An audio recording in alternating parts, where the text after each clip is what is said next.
होने के कारण गुरु ने वहीदा रहमान को डांस सिखाने से कर दिया था इनकार। इस भविष्यवाणी ने बदल दिया था सबका हाल ही में डांस दीवाने 3 में पहुंची वहीदा रहमान ने ये किस्सा बताया जब गुरु ने उन्हें सिर्फ इस कारण से डांस सिखाने से मना कर दिया था क्योंकि वह मुसलमान थी। बॉलीवुड की सदाबहार एक्ट्रेसेस वहीदा रहमान हाल ही में डांस दीवाने 3 के रियलिटी शो में बतौर मेहमान बनकर पहुंची थी। उनके साथ हेलन, आशा पारेख थी।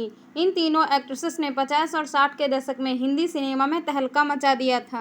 यहाँ शो में सभी कंटेस्टेंट ने वहीदा रहमान, आशा पारेख और हेलन को स्पेशल ट्रिब्यूट दिया। वहीं उन तीनों ने बॉलीवुड में अपने सफ़र को कुछ यादगार किस्से भी सुनाए। वहीदा रहमान ने तो एक ऐसा किस्सा सुनाया जिसे सुनकर शो की जज माधुरी दीक्षित भी हैरान रह गईं। वहीदा रहमान ने बताया कि वह एक गुरु से भरतनाट्यम सीखना चाहती थी, लेकिन उन्होंने यह कहकर सिखाने से मना कर दिया कि वह मुसलमान है। वहीदा बोली, जब मैं चेन्नई में थी तो भरतनाट्यम सीखना चाह रही थी। मैंने जिस गुरु को ढूंढा वह बहुत मशहूर थे। मेरे एक दोस्त ने, मैंने उनसे कहा कि मुझे इन्हीं से भरतनाट्यम सीखना है। गुरु ने कहा, नहीं, मैं इनको नहीं सिखा सकता क्योंकि ये लड़की मुसलमान है। जब उनसे पूछा गया कि इससे क्या ताल्लुक़ है कि लड़की मुसलमान या क्रिश्चियन है या हिंदू है, यह क्या मतलब है, तब गुरु बोले, नहीं, आप अपने भाव जो होते हैं जैसे कि पदम, वर्णम, वह नहीं कर पाएंगी। वहीदा रहमान आगे बोली, मैंने बहुत जिद की। मेरी मम्मी के दोस्त थे तो मैं उन्हें उनके पास भेजती रही तो गुरु बोले, अच्छा, उसकी कुंडली ले आओ। तो हमने कहा कि हम लोगों में कुंडली बनाते ही नहीं हैं, कोई नहीं, कुंडली नहीं है। गुरु बोले, अच्छा, तो यह बॉडी प्रॉब्लम है। अच्छा, फिर उनकी डेट ऑफ बर्थ बताओ, मैं खुद कुंडली बनाता हूँ। उन्होंने कुंडली बनाई और बोले, अरे यह तो बड़े ताज्जुब की बात है, यह कुंडली दिखाती है कि यह मेरी आखिरी और सबसे अच्छी स्टूडेंट होगी। वहीदा रहमान ना सिर्फ एक उम्दा एक्ट्रेसेस रहीं बल्कि कमाल की डांसर भी थीं। साल 1950 से लेकर 60 और 70 के दशक में उन्होंने अपनी एक्टिंग और डांस की धमक से सबको हैरान कर दिया था। बचपन में ही वहीदा रहमान और उनकी बहनों ने भरतनाट्यम में ट्रेनिंग ली। चूंकि वह अच्छी डांसर थी इसलिए बॉलीवुड के दरवाजे भी उनके लिए खुल गए। वहीदा रहमान कभी भी एक्ट्रेसेस नहीं बनना चाहती थी। वह डांस की काफ़ी शौकीन थी, लेकिन डांस सीखा और उनका सपना हुआ तो डॉक्टर बनने का था। लेकिन साल 1951 में जब वहीदा रहमान के पिता का देहांत हुआ तो पूरा परिवार आर्थिक संकट से डरने लगा। माँ भी बीमार थी, इसलिए परिवार को संभालने और माँ के इलाज के लिए वहीदा रहमान ने अपना डॉक्टर बनने का सपना छोड़ दिया और फिल्मों का रुख किया। ग्लैमरस और आकर्षित नहीं हैं। जब गुरुदत्त की ये बात सुनकर भड़क उठी थी वहीदा रहमान। हिंदी, तेलुगु, तमिल और बंगाली फिल्मों में काम कर चुकी वहीदा रहमान आज किसी की पहचान की मोहताज नहीं है। अभिनेत्री ने अपने करियर में शानदार फिल्मों में काम करने के लिए अपनी स्ट्रॉन्ग पर्सनैलिटी के लिए भी खूब सुर्खियां बटोरी हैं। हाल ही में एक्ट्रेस ने खुलासा किया जब उन्हें एक फेमस डायरेक्टर के नाम बदलने की सलाह दी तो उन्होंने कैसे रिएक्ट किया। Waheeda Rehman film industry, Hindi cinema की उन अदाकाराओं में से शामिल हैं जिन्हें अभिनय के साथ साथ अपने बेबाक अंदाज के लिए भी जाना जाता है। दिग्गज अभिनेत्री ने हमेशा अपनी शर्तों पर इंडस्ट्री में काम किया है। 7 दशक तक सिनेमा पर राज कर रही वहीदा रहमान एक्टिंग की दुनिया में अभी तक एक्टिव हैं। अपने अभिनय सफ़र में उन्होंने गाइड, प्यासा, साहब बीबी और गुलाम, दिल्ली 6, कागज के फूल और नीलकमल जैसी कई फिल्मों में काम किया है। अनगिनत यादगार किरदारों के जरिए उन्होंने दर्शकों के दिलों में खास पहचान बनाई है। आप जानते हैं कि फिल्म इंडस्ट्री के एक फेमस निर्देशक ने उन पर नाम बदलने के लिए प्रेशर बनाया था। उन्होंने एक्ट्रेसेस के नाम लंबा और बेकार बताया था। इसके बाद जो जवाब में डायरेक्टर को एक्ट्रेसेस ने दिया वो हमेशा के लिए यादगार बन गया। वहीदा रहमान हाल ही में जयपुर फिल्म के फेस्टिवल में शामिल हुई थी। इवेंट में उन्होंने अपने करियर के पुराने दिनों को याद किया और बताया कैसे वो उन्हें तमाम लोगों की बातों के बाद भी अपने नाम को बदलने की सलाह को सिरे से किनार दिया था। दरअसल 1956 में आई फिल्म सीआईडी में उन्होंने हिंदी फिल्म इंडस्ट्री में अपना कदम रखा। एक्ट्रेसेस ने बताया कि वो चेन्नई में पहली बार मुंबई आई थी। जब वो अपनी अम्मी के साथ फिल्म सीआईडी साइन करने पहुंची तब गुरुदत्त ने अभिनेत्री से कहा कि उनका नाम बहुत लंबा और नॉन ग्लैमरस है, इसलिए उन्हें अपना नाम बदलना होगा। लेकिन वहीदा रहमान को उनकी ये बात बिल्कुल भी पसंद नहीं आई। उन्होंने नाम बदलने से इनकार कर दिया। गुरुदत्त ने उन्हें फिल्म दिलीप कुमार मधुबाला, मीना कुमारी जैसे कलाकारों के बारे में बताया जिनके असल नाम कुछ और थे और पर्दे पर फेम पाने के लिए उन्होंने अपना नाम बदल लिया था। जब गुरुदत्त ने वहीदा को कहा कि उन्हें एक्ट्रेसेस का ये नाम पसंद नहीं आया तो उन्हें काफ़ी उदासी हुई, मगर वो अपने इरादों की इतनी पक्की थी कि एक्ट्रेसेस ने मौके पर ही निर्देशक को जवाब देते हुए कहा कि मेरे माँ बाप ने नाम रखा है और मुझे पसंद है। आपको कौन कहता है ये बताने के लिए नाम अच्छा नहीं है। स्क्रीन पर मेरा नाम वहीदा रहमान ही जाएगा और आप लोग मुझे वहीदा कहकर बुला सकते हैं। अभिनेत्री इस बेबाकी को सुनकर आज भी हैरानी हुई। फिल्म के डायरेक्टर राज खोसला ने भी उनसे नाम बदलने के लिए कहा था। राज खोसला ने उनसे कहा था कि न्यू कमर आते हैं तो उन्हीं की शर्त पर काम करने को मिलता है, आप तैयार रहते हैं। लेकिन 16 साल की वहीदा रहमान अपनी बात पर अड़ी रहीं और किसी की नहीं सुनी। उन्होंने कहा कि ये नाम उनके माता पिता ने प्यार से रखा है, इसलिए वो ये नाम कभी नहीं बदलेंगी। कुछ समय बाद मेकर्स ने उनकी बात मान ली और वहीदा रहमान को उनके ही नाम से फिल्म साइन की गई। गाइड मूवी रिजेक्ट कर दी थी वहीदा रहमान ने, अड़ गए थे देवानंद, परेशान भाई ने छोड़ दी फिल्म। वहीदा रहमान का नाम जब भी लिया जाता है तो उनकी फिल्म गाइड ज़रूर याद की जाती है।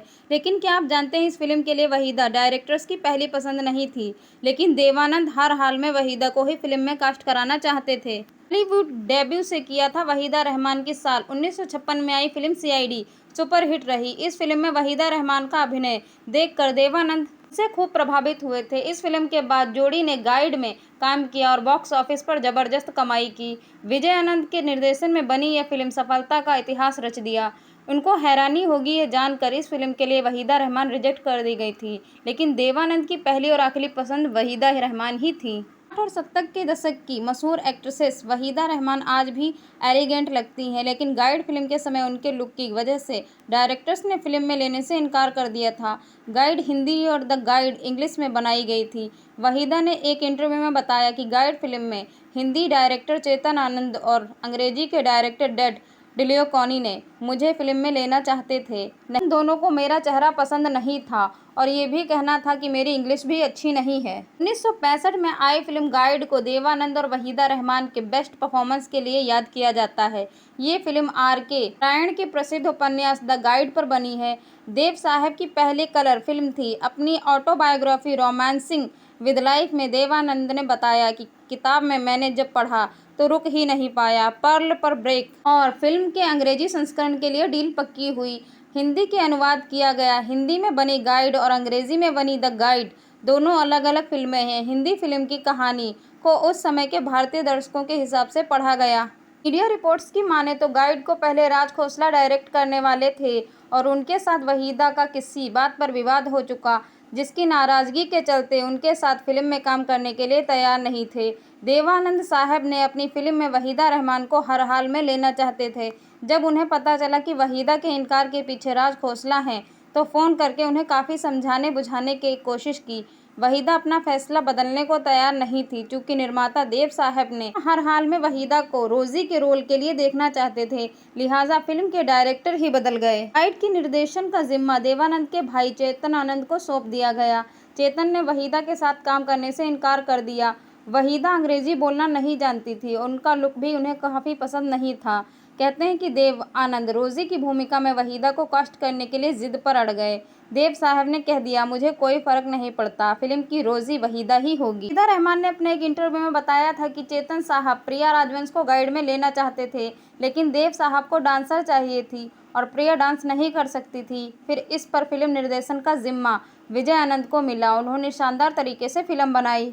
ऐसा और भी है, जब वहीदा रहमान को भारी पड़ी उनकी खूबसूरती, सेंसर बोर्ड ने हटाने को कह दिया था ये सीन। पहले के समय की खूबसूरत एक्ट्रेसेस के तौर पर वहीदा रहमान का नाम सबसे ऊपर आता था। बेहतरीन अदाकारी के साथ उनकी काफ़ी पसंद किया जाता था। हालांकि एक वक्त ऐसा था जब वहीदा रहमान को उनकी खूबसूरती एक गाने के दौरान काफ़ी ज़्यादा भारी पड़ी। वहीदा रहमान पुराने समय की सबसे बेहतरीन एक्ट्रेसेस के साथ साथ उस वक्त की सबसे खूबसूरत एक्ट्रेसेस में भी गिनी जाती थी। उन्होंने कई सुपरहिट फिल्मों में काम किया, जिसके गाने लोगों की जुबां पर आज भी हैं। इनमें से एक गाना 14वीं का चांद था। हालांकि इस गाने को जब फिल्माया गया तो वहीदा रहमान की वजह से कुछ सेकंड की सीन कट लगने के बाद शुरू हुआ, लेकिन आखिर में गाना शूट हो गया जैसे ही रिलीज़ किया गया। इस गाने में वहीदा के रहमान के साथ लीड रोल में एक्टर गुरुदत्त थे।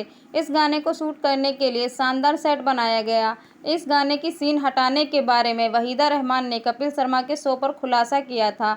एक्ट्रेसेस ने बताया कि जिस वक्त ये गाना बनाया जा रहा था उस वक्त फिल्मों के कलर रंगने में सिलसिला शुरू हुआ था। गुरुदत्त इस गाने के लिए बहुत खास बनाना चाहते थे। इसके लिए उन्होंने काफ़ी मेहनत भी की थी। पृथ्वी का चांद फिल्म का टाइटल ट्रैक था। गाना पूरा हो चुका, लेकिन गुरुदत्त चाहते थे कि ये गाना कलर में रिलीज़ हो। इसके लिए इस गाने को दोबारा तैयार किया गया, दोबारा सेंसर बोर्ड के पास भेजा गया। हालांकि पहले वाले गाने को सेंसर बोर्ड ने बिना किसी बदलाव के सर्टिफाइड कर दिया था, लेकिन जब ये कलर में बना तो रिलीज़ हुई।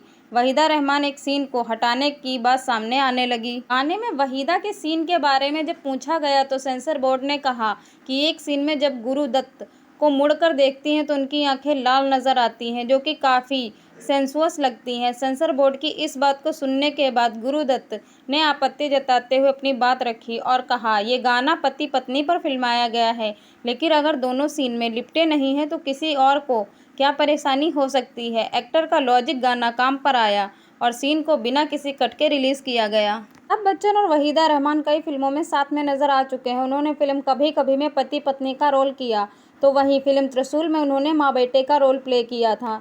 इन सभी फिल्मों से पहले उन्होंने साल 1971 में आई फिल्म रेशमा और शेरा में स्क्रीन स्पेस शेयर किया था। अमिताभ बच्चन उस समय इंडस्ट्री में अपनी पहचान ही बना रहे थे।